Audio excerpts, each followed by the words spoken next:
สบายดี FC ทุกคนเด้อเก็บมูภาพบรรยากาศในเบิงอันนี้พระธาตุหลวงเวียงจันทร์ในปีคศ1910เนาะอันนี้มูตั้งแต่สมัยมันยังบ่เกิดเป็นลมแรง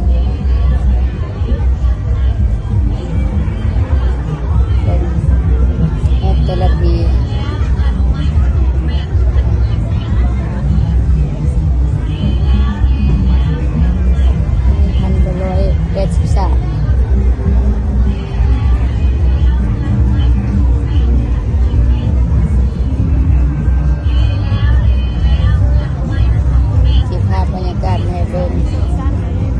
เบิ่งประวัติ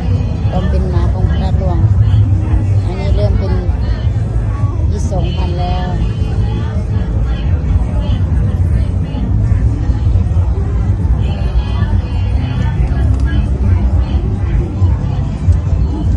มาซ้ำนี้พอดีเนาะคนบ่ทันหลายอันนี้พระธาตุหลวงเวียงจันทร์ในช่วงปีคศ1935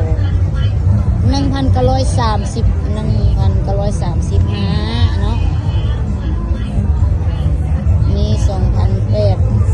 2018แล้ว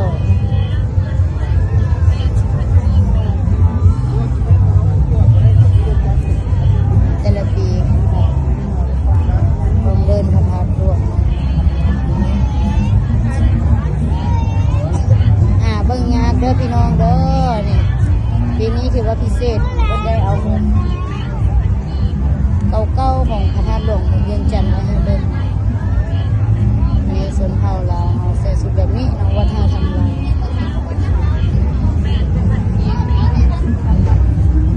พระเจ้าใส่เสื้อผ้า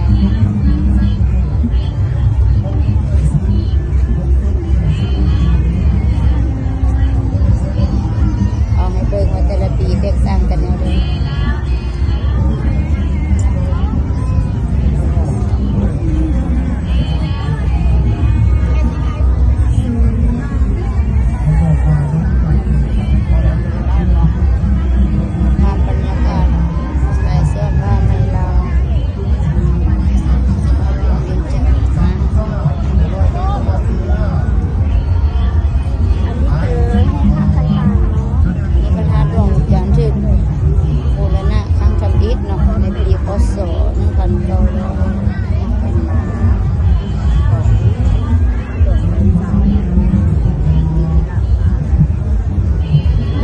ของสิมพระธาตุหลวงได้นะอันนี้มุมนึงเลย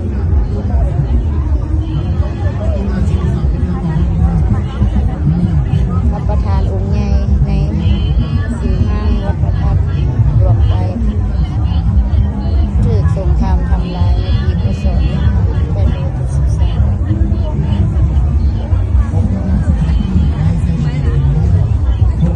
พระธาตุหลวงถูกทำลายในปีพ.ศ. 2513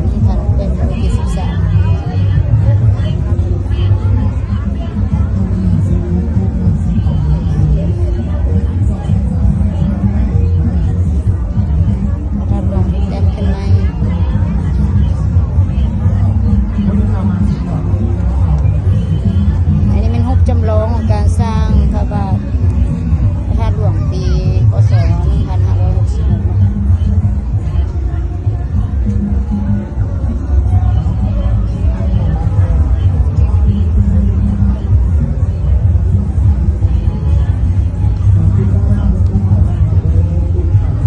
ราชาศาลาคันห้อง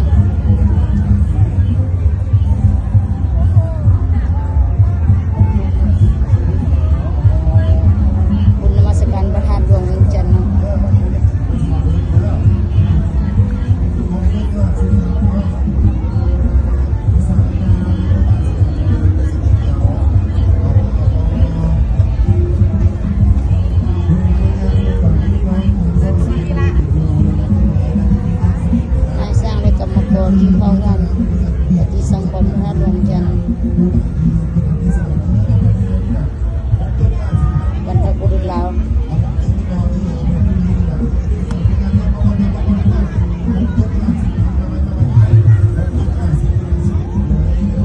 พิธีแห่ประสาทเพิ่งแต่สมัยก่อนเป็นอย่างนี้เด้อพี่น้องเด้อ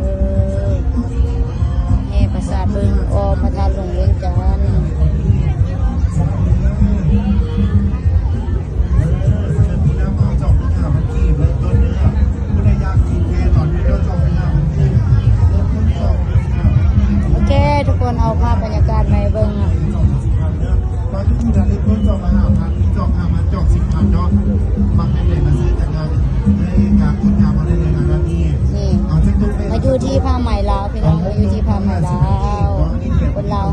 งบ่ลืมนุ่งอินผ้าใหม่เพียงแพเด้อเนาะพี่น้องงามที่สุดเลย หกตุ้งขาซิปเจ้ามาทางด้านหน้ากันก่อนเด้อหกตุ้งขาซิปหกตุ้งขาซิปนาฏกรรมลาวเนาะ เจ้าบ้านนี้บ้านนี้บ้านนี้หกตุ้งขาซิปหกตุ้งขาซิปเจ้า เอาเข้ามาจบที่หูประธานหลวงคือเก่า